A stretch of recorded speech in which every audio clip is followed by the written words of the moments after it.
Namaskar, Salamat Sizwe. My name is Sanjay Garg and I am the director of the Swami Vivekanand Cultural Center, Embassy of India in Kazakhstan, Nur Sultan.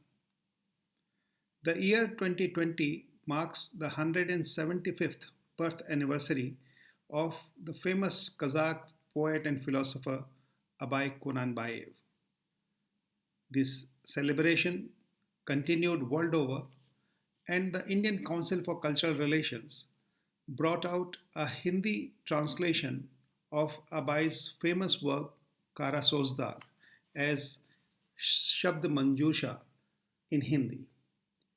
Today I am going to read the 15th word from this translation. 15वां शब्द. मेरे विचार में बुद्धिमान और मूर्ख लोगों के बीच एक विशेष अंतर होता है. इस दुनिया में आकर मनुष्य अपने आसपास की आकर्षक चीजों से आकर्षित और उत्साहित हुए बिना नहीं रह सकता.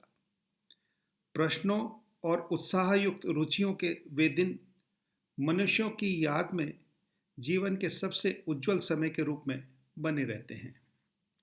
एक समझदार आदमी योग्य और गंभीर मामलों में रुचि लेगा. वो लगातार अपने उद्देश्यों का पीछा करेगा और उन्हें प्राप्त करने के लिए उसके अतीत के संघर्षों की यादों को खुशी से सुना जाएगा और वो अपने श्रोताओं के दिलों में जोश भरेगा. ऐसा व्यक्ति अपने जीवन में उन वर्षों के किसी पछतावे की छाया को भी धोखा नहीं देगा. एक तुच्छ व्यक्ति बेकार, निरर्थक और बेतुके कामों में अपना समय नष्ट कर देता है.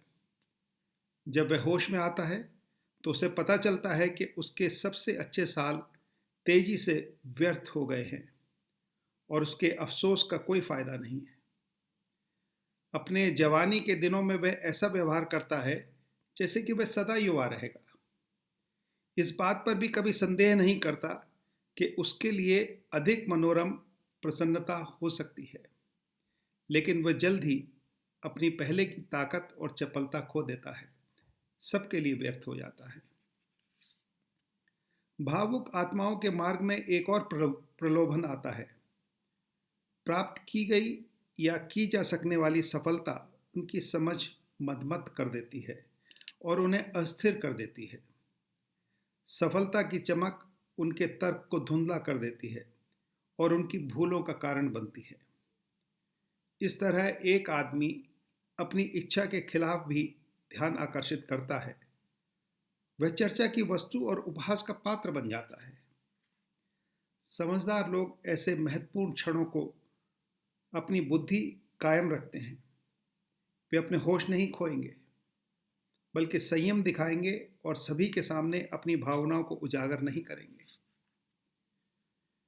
लेकिन एक बेवकूफ व्यक्ति बिना लगाम के घोड़े पर सरपट दौड़ रहे घुड़सवार जैसा होता है, जिसने अपनी आंखें आसमान की ओर उठा रखी हैं, जैसे वह पागल हो और अपने उन्माद में अपनी टोपी खो देता है.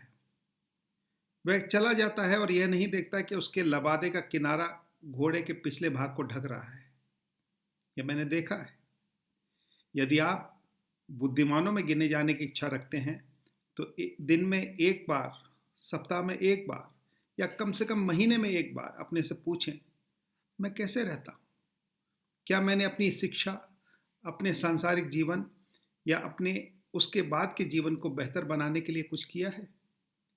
क्या मुझे बाद में पछतावे के कड़वे घूंट निगलने पड़ेंगे? या शायद आप नहीं जानते या याद नहीं करते कि आप कैसे और क्यों जीते. धन्यवाद.